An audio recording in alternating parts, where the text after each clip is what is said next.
itasaglay.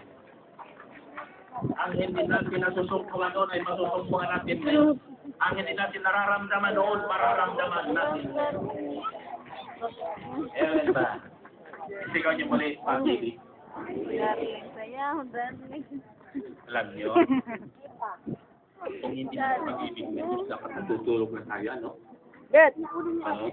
Kaya, alam mo, sabi sa akin ni Gloria, nung sabi, no?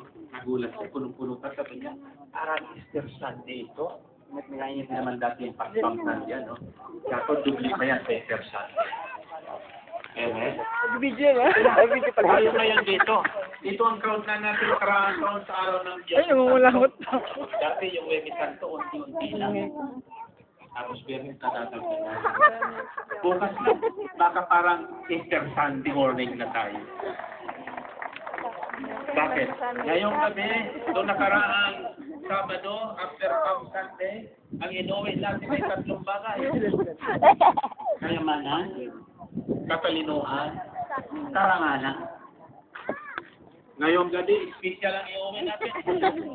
Sapagkat sabi sa unang Korin sa kabanatang 13, talatang 13, maglalaho ang lahat ng bagay. Maglalaho ang kayamanan, maglalaho ang katalinuhan, maglalaho ang karangalan. Subalit ang 3 bagay na ito ay hindi maglalaho kailanman. Ano yun?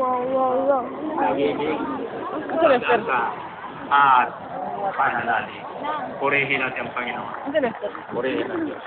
Kaya ngayong gabi, ay lahat ay uuwing taglay ang wagas na pag-ibig ni Kristo nating Panginoon. Amen ba? Kaya diyang pamasama-sama ng loob, ililibing natin ngayong gabi. May dala ba kayong itlog? May dalang itlog. Ayan. Ilang itlog yan? 3. Mabuti na alala ko. Nakakalimutan ng Panginoon yan eh. Mamaya, isigaw niyo muli ang itlog, ha?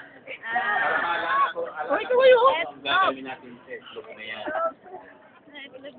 Panginoon kaya?